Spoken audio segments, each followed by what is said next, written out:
अस्सलाम वालेकुम दोस्तों, मैं हूं खालिद रजा और आप देख रहे हैं रजा इलेक्ट्रॉनिक्स यूट्यूब चैनल।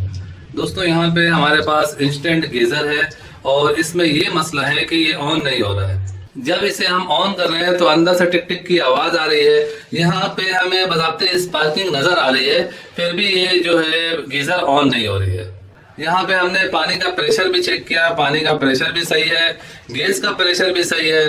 अभी मैं आपको नल ऑन करके दिखाता हूँ। ये देखें, नल ऑन कर रहे हैं।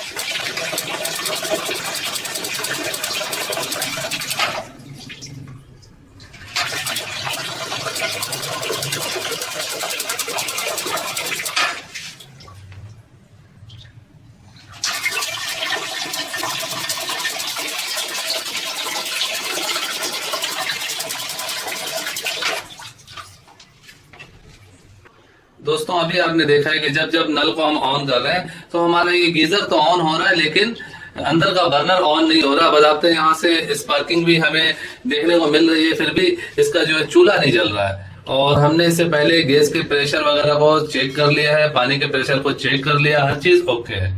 दोस्तों इस गीजर में जो फॉल्ट है, बाहर देखने में तो फॉल्ट हमें काफी बड़ा लग रहा है, लेकिन इसका सोल्यूशन जो है वो बहुत ही ज्यादा आसान है। ज्यादातर गीजर में 90% फॉल्ट जो है इसी चीज का आता है, जो मैं अभी आपको करके दिखाने वाला हूँ। वो इसकी बैटरी का फॉल्ट है।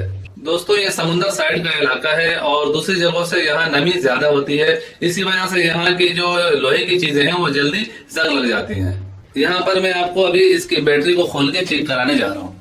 ये देखें, इसकी सेल की डब्बी है और इसे हम खोलने जा रहे हैं। ये देखें, इसकी डब्बी को हमने खोल लिया है और आप इसके सेल को देख सकते हैं। ये अभी नया सेल लगा हुआ, फिर भी इस पे जंग आ गया है, तो हम इस सेल को बाहर निकाल लेते हैं। दोस्तों इसके सेल को हमने बाहर निकाल लिया है और आप यहाँ पे देखें, हमें यहाँ पे जंग नजर आ रहा है और इसी जंग की वजह से ये करंट को सही तरह से पास नहीं कर रही है, जिसकी वजह से हमारा गीजर ऑन नहीं हो रहा है। अब इसका एक सिंपली तरीका यह है कि आप इस सेल को चेंज कर दें, इसकी जगह पे नया सेल लगा दें। और जुगाड़ वाला तरीका ये है कि इसी सेल को हम चाह रहे काम में चलाएं, ये सेल ज्यादा पुराना नहीं है, तो अब हमें क्या करना है, इस सेल के दोनों साइड पे ग्रीस लगा देना है।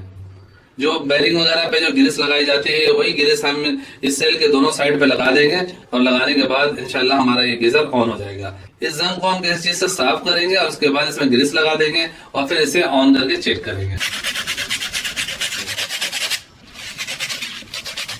दोस्तों हमने रेगमाल के जरिए सेल को साफ किया है, पूरी तरह से ये साफ नहीं हुआ, जल्दी जल्दी में कर रहे हैं कि ये वीडियो जल्दी से कंप्लीट हो जाए। तो अब हम इसमें ग्रीस लगा के इसे दोबारा से गीजर में लगा देंगे।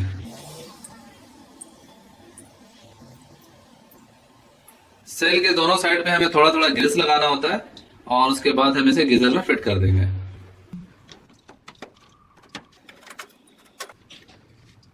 दोस्तों हमने गीजर के सेल को साफ करके इसमें ग्रीस लगा के दोबारा से इसमें लगा दिया है और अब हम इसके नल को ऑन करके ये देखने जा रहे हैं कि हमारा गीजर सही हो चुका है या अभी भी इसमें फॉल्ट बाकी है।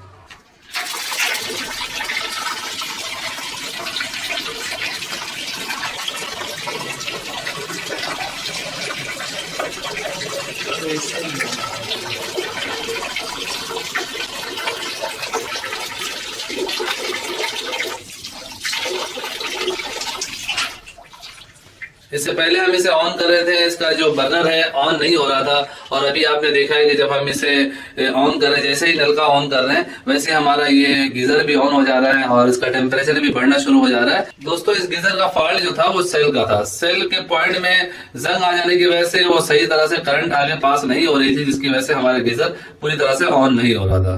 तो हमने इसके सेल को साफ करके ग्रीस करके दोबारा से लगा दिया है और रिजल्ट आपके सामने है। दोबारा से हम इसे ऑन ऑफ करके आपको दिखाते हैं।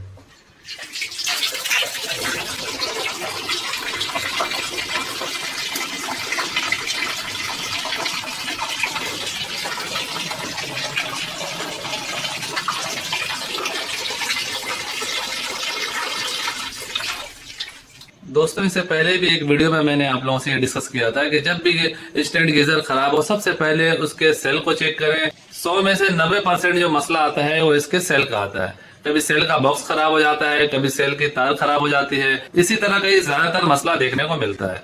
सेल को चेक करने के बाद फिर आप आगे की चीजों को चेक करें। इंशाअल्लाह ताला वक्तन फवक्तन इंस्टेंट गीजर के मुताल्लिक मालूमाती बातें आपसे डिस्कस करते रहेंगे। सो फाइनली मेरी आज की ये वीडियो यहीं तक थी। वीडियो के बारे में कमेंट सेक्शन में अपनी कीमती राय जरूर दीजिएगा। वीडियो को लाइक भी कर दीजिएगा, दोस्तों को भी शेयर कीजिएगा। चैनल में नए हैं तो चैनल को सब्सक्राइब करके बेल आइकन भी प्रेस कर दीजिएगा। अपना और अपने प्यारों का बहुत सा ख्याल रखिएगा, दुआ में याद रखिएगा। मिलते हैं नेक्स्ट वीडियो में। अल्लाह हाफिज।